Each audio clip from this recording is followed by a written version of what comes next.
All right, hey. First of all, I mentioned this. I want to say this before we get on to the game. I just want to congratulate D'Angelo Russell. What a great honor. We were just talking in the locker room, or in the coaches' locker room about, it's just wasn't too long ago when D'Angelo was here, just a few years ago, when he was here playing for Coach Mata, and to now, I think, what was it, 4 or 5 years to be an all-star. Is such a special and cool thing for him. So I know Buckeye Nation is proud of him, and when you think about how hard that is, we should really be proud of him, because that's a really special thing. So congratulations to D'Angelo. The game today was a really, I think, a complete game for us in a lot of ways. I was really proud of our older guys, and now when I'm talking about our older guys, I'm including our sophomores. Obviously, Caleb gave us a great lift there offensively. I have a lot of respect for Steve and this Rutgers team and how they play and how physical they play, and obviously they have some of the best size in the league. And a guard in Geo Baker that has really controlled games and finished games. So I do think we probably benefited from them being a little bit fatigued, but it was a good win. You mentioned Caleb. First play of the game, Geo drives right at him, and he takes a charge and not a block. Was that a big moment? I know there's a lot in the game, but if that goes the other way, the way the last couple of weeks have gone, that could maybe be a different game for Caleb. Yeah, and I thought clearly he was there. He's done a great job taking charges this year, but I thought that set a good tone. That's leadership, is having the alertness to step up and make that play. When you're getting contributions, not just from him, but the way CJ played in the second half, Keyshawn throughout the game, is this kind of a picture of what this team, when it's operating the way you want it to, this is what this team can look like? Yeah, I think defensively we need to be better in some areas. I did not think we were as alert or as active defensively as we need to be, and that's a concern for me. But I thought, obviously our shot making can cover up some things, and we made 13 threes, and I think our guys took great shots, and our guys screened well, and they took the quality of shot was a high level quality shot, but there's definitely some areas that you pull out of this, say we need to be better moving forward. When you look at the last month, but especially the last 2 games, how does a team go from 19 turnovers to 6 turnovers in pretty much 4 days? Yeah, I think it's a byproduct of hopefully our guys are taking that a little more serious. Having said that, playing on the road versus playing at home, you're playing a team that turns the opposition over versus a team that doesn't turn the opposition over at a super high rate. Their defense is built a little bit differently. Some defenses, like Michigan State's or Rutgers, is built to contain, and they'll turn you over some, but they're not. That's not what they do. Other defenses, just in how they play, turn you over a lot. So that's some of it as well. I don't think we can sit back and say, hey, we've corrected our turnover issue. We haven't. I think we did some good things today, but we still got to do a better job.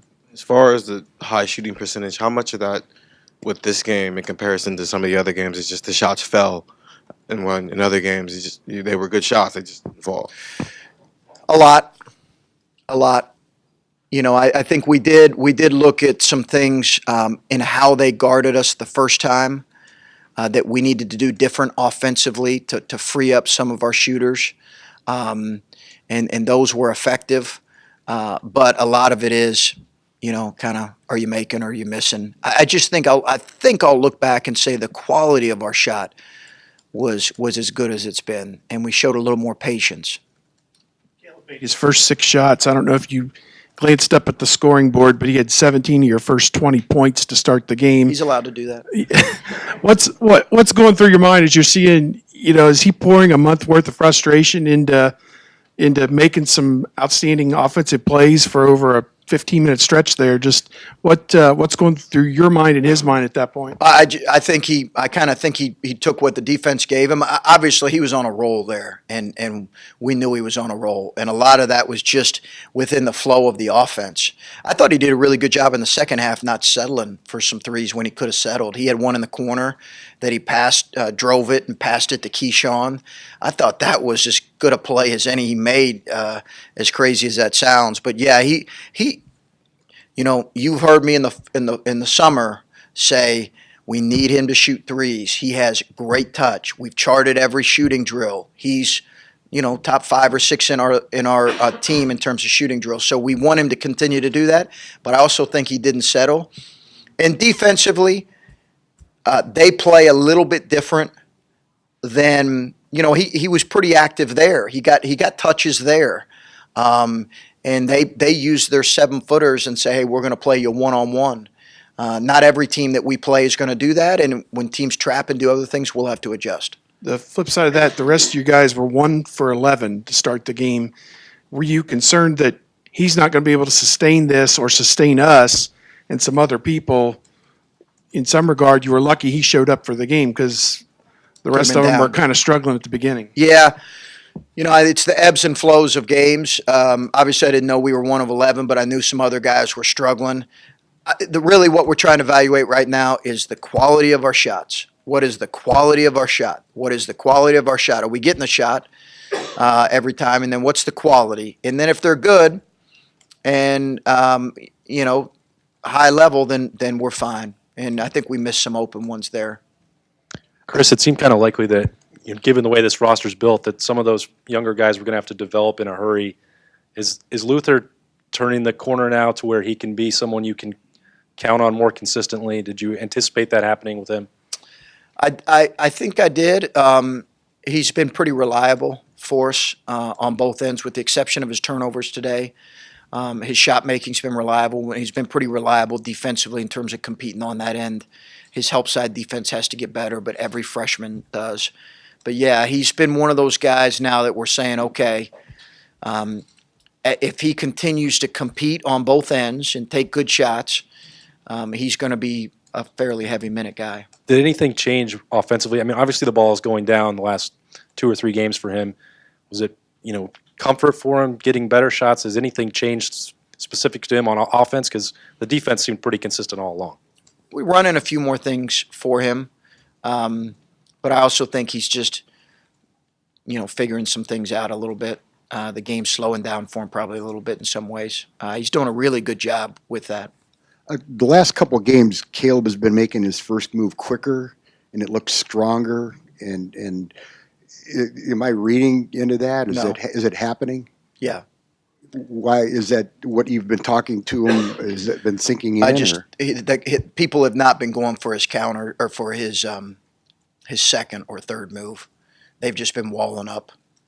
So I think the decisiveness in his moves are really, really important. He needs to be decisive. And if they counter and they wall you up, then he can kick it out. But his step through and counters, teams have not been going for that. They've just been walling him up. So he needs to post a score and be decisive in his move, and he did a great job of that today. And Rutgers is really thick and strong underneath. Was the 3 in the game plan? Making threes? Well, taking. Making threes was in the plan. We did feel like that they really do a good job with. Now they're big inside, but they're long, 6'4" point guard, 6'5" point guard coming off the bench. So they're long across the board. So we did feel like we wanted to play inside out, but when we did that, there were going to be opportunities to shoot threes. Did I anticipate we'd make 13? No. But I do think, as I've said, that this team can struggle getting to the free throw line. We've got to be able to shoot threes and make threes. You mentioned this about the summer, and going into the season, it seemed like Caleb Weston and C.J. Jackson were kind of the guys that people look to as kind of the faces for this team. And it's pretty rare that, or it hasn't happened this year, where you've seen 2 guys score more than 15, more than 20 points at the same time. How important kind of is Caleb Weston and C.J. Jackson to taking over games, and how could it kind of set the tone in the future here? Yeah, I mean, I think they need to be aggressive offensively, and whether that means in some cases taking over like Caleb did today. That's what good players do, and he's a really good player. I also think he is a sophomore, but I think that's what good players do, and he showed great assertiveness. I think that we all get enamored with scoring, and we're looking for how are guys playing the complete game. And are they, in CJ's case, is he defending his position, which I didn't think he did very well early. He did better late. Is he leading the team defensively? Is Caleb leading the team defensively? Are they taking care of the ball? Are they rebounding? There's so many other elements. They obviously scored the ball today, but there are times when our guys have scored 11 points and you might think he's struggling, and we're looking and evaluating him in film and saying, "Hey, listen, he did a really good job." They trapped Caleb, but he rebounded. He had 11 rebounds against Nebraska. I thought it was a really effective game for him.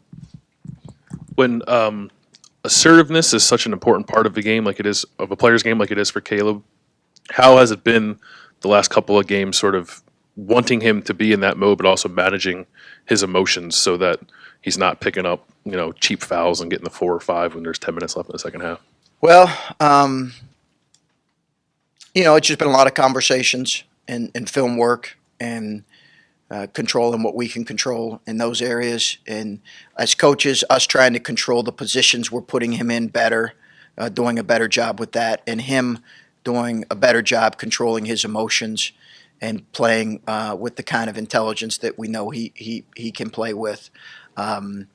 And managing frustrations that naturally come from a young player whose teams play him very physically. And I think he's taken strides in that, but it's not going to be the last time that he gets frustrated in a game with how teams are playing him. Has that been difficult for both sides, for him and for you guys, to coach him through, and for him to sort of, bring his emotion level down a little bit? You'd have to ask him that if it's been difficult. It's not been difficult for us to coach him because he wants to get better in that. It's been some honest conversations, but as I said, I love guys that want to get better, and Caleb wants to get better, and he wants to be coached. And not everybody's like that. He is. I love that about him. It's not to say we don't have some of our moments, but I love that about him. There were a couple of times where maybe in the past the ball was rolling around on the floor, or this guy had the ball down low and Caleb didn't reach in, and I think maybe he's been bitten by that a couple of times. How much of your conversations have just been, listen, use your size, keep your hands up, and don't put yourself in those positions where you can get those ticky-tack We've had fouls? those conversations. Perhaps that was a byproduct of him playing 38 minutes too. It's hard to bend down when you play 38 minutes when you're that big. Chris, is it fair to say that many teams have challenged you to score from the outside, even to the point of using zones to that effect? And is it also fair to say that you're going to have to shoot better from out there? Or do you feel you're a good shooting team from out there when you get pressed like that? I do. I think we were fifth in the league in 3-point percentage going into this game. It's good, not great. I do think we've got to shoot it a little bit better, but it's certainly been the game plan for us. As I mentioned a couple weeks ago, the book is out on us in terms of how to play Caleb. Now, teams will play differently. You obviously have we had a better feel for how they would play us going into this game because they had been successful up there. We'll see Penn State might play us entirely different.